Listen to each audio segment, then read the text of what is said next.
anticipation, I wait, I yearn to see, to feel the sensation of your aura taking me. The firefly spark, the incandescent glow, bright in the dark, both our souls now know. Free will, the freedom to make choices even when they are wrong, is one of the ultimate gifts of deity. Alexandros Martavius, Capitulo 37. The airplane shuddered, preparing to land.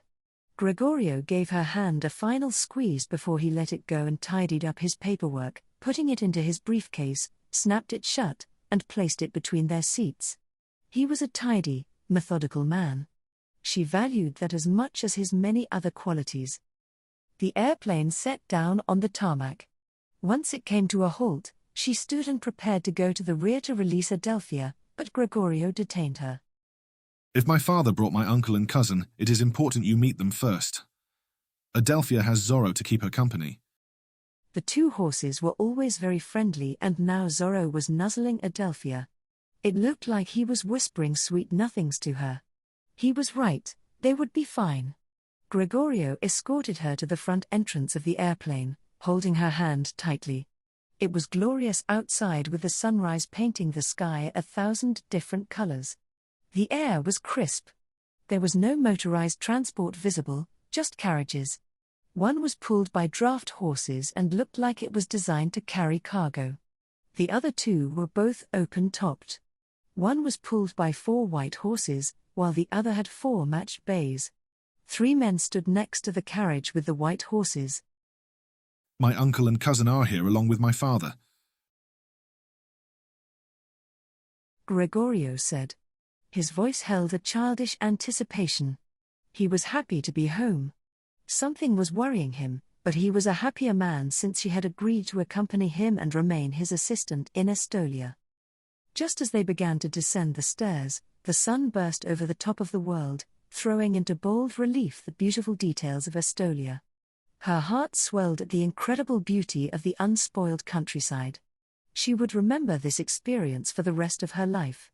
They were near an impressive mountain with a peculiar rocky crown thrust out of the peak like the vertical wood columns of a palisade in a Wild West period drama. The rapidly rising sun gave the columns further detail, and she was reminded of a series of photos Eve showed her after his vacation to Great Britain. They were of a place called the Giant's Causeway, a series of hexagonal basaltic columns formed by volcanoes. She remembered Eve's description because the words he used were so out of character, and his doodles for the next few weeks were drawings of the stone columns. There was something unique about the mountain she was looking at. Perhaps, in time, she would learn everything there was to know about it.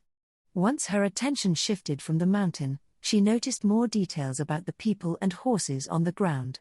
Several mounted men looked like an honor guard. The horseflesh on parade was high quality, gorgeous, well cared for and Estolians.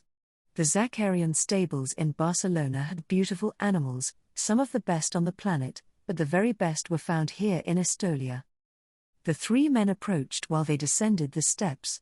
The youngest man was a few years older than Gregorio and wore a thick ornate crown. This man must be a prince or a king. The 2 older men were also dressed strangely. Like royalty. One was wearing an outfit like the younger man, with a slender crown. The other wore a robe with bright colors and absurdly long sleeves. His hands were clasped together, and the heavily embroidered sleeves came together in a deep V shape falling almost to the hem. Gregorio guided her to the man with the ornate crown and said, Faith, this is my cousin, Isaiah Monterey Zacarian, Duke, Sovereign, and King of Estolia. Isaiah, this is my assistant Wraith Veroni. The king pulled her into his arms for a welcoming embrace. Thank you for coming on such short notice in the face of our current emergency, he said. He turned to Gregorio and said, his tone one of relief and happiness. The doctors say that Zeke is no longer likely to lose his leg. He did require 3 separate operations before they felt confident it would turn out okay. He will always have a limp, but he will recover. They tell me he will come home on or before his birthday. I am much relieved, Isaiah. Gregorio said. Your father says it was always written within his blessing. He just never read it with the right lens to see what he was being told. At the mention of Gregorio's father, the man in the ornate robe stepped forward. Gregorio put an arm around her shoulders and said, Wraith, this is my father, Theobaldo Reginald Zakarian, the keeper of the soul of Estolia, former last resort, and former first consul.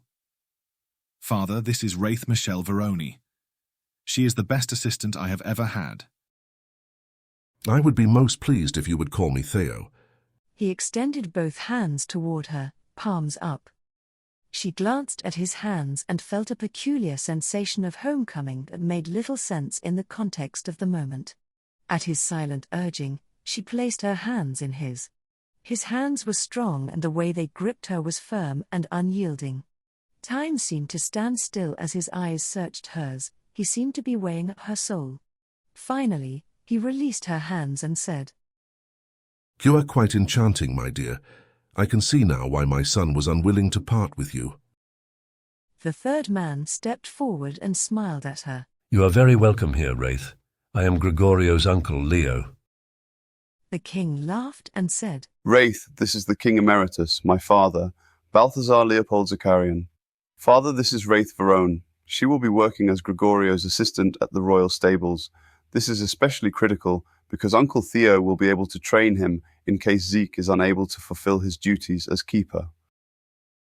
After the introductions were complete, Gregorio said to her, Come, we must help unload the horses.